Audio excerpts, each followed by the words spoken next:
Magandang hapon po sa inyong lahat, mga kaibigan ko sa larangan ng YouTube at yung mga hindi naman nag-YouTube na mahilig makinig ng ating mga tugtuging pangharmonika. Kayo po ay aking inaanyayahan na makinig sapagkat tayo ay mayroong awiting isa himpapawid sa araw na ito. Ang atin pong tutugtuging awitin sa araw na ito ay ang You Belong to Me. Ang awiting You Belong to Me ay ating tutugtugin sa pamamagitan ng ating swan harmonica, 10 holes, key of C. Isa-himpapawid natin upang malaman natin kung ano ang You Belong to Me.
Yan po ang You Belong to Me. Atin pong tinugtog ang awiting You Belong to Me para sa ating mga kaibigan, lalong-lalo na yung mga OFWs na sa iba't ibang panig ng bansa at nakikipagsapalaran kahit na malayo sa kanilang pamilya. Sila po ay lakas loob na dumayo sa ibang bayan upang mabigyan ng katuparan ang mga pangarap ng bilang isang pamilya. Salamat sa inyo, sa inyong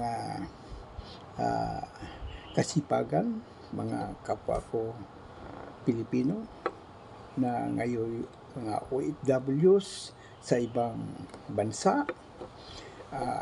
Kayo po ay aking inaaliw sa pamamagitan ng aking tugtuging pangharmonika upang sa ganon ay kahit papano ay maibsan ang inyong pamamanglaw sa buhay habang kayo ay naririyang sa ibayong dagat.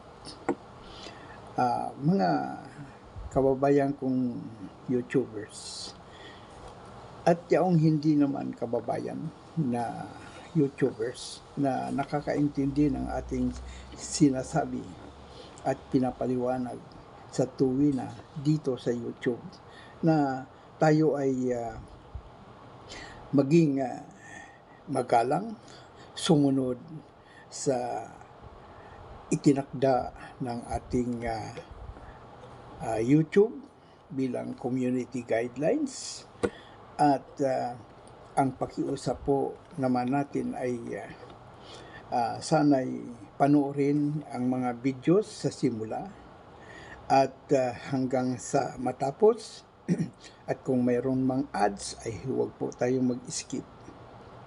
Huwag lang po basta-basta na sasabihin ninyo tamsak done. Sapagkat ang tamsak done po ay sa English po ay thumbs up. Kung baga sa ay karaniwang sinasabi natin, tinatawag nating like.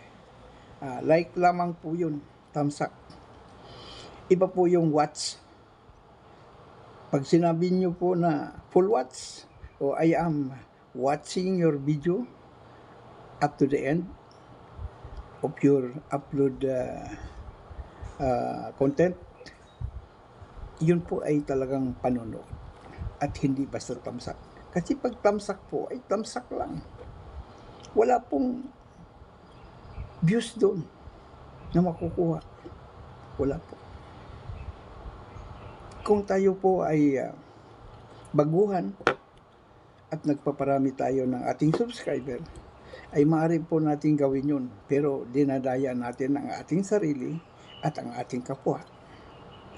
Kung tayo naman ay nanood ng kanyang videos, panoorin na natin ang lubos upang makatulong tayo. Sapagkat darating din po tayo doon sa kanilang kalagayang sila'y na-monetize, sila'y tumaas ang kanilang mga subscriber, mabilis lumago ang kanilang YouTube channel, sapagkat sila po ay nagtsatsaga at hindi nila dinadaya ang kanilang sarili. Kaya manood po tayo ng videos sa simula hanggang sa matapos.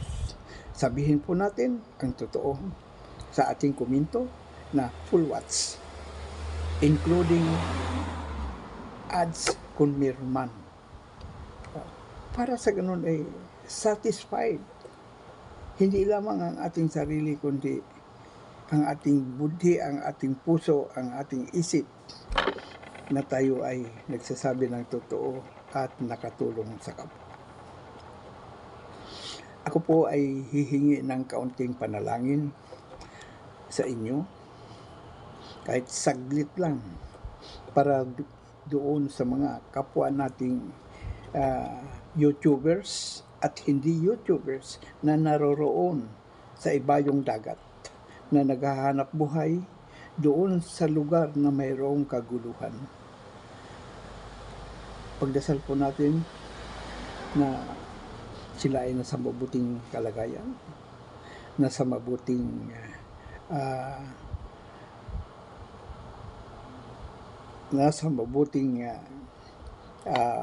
sitwasyon, upang sa ganun ay makapagpatuloy sila ng paghahanap buhay para sa kanilang pamilya na naririto sa Pilipinas, at hindi mangamba at hindi mag-alala sa kanilang kalagayan.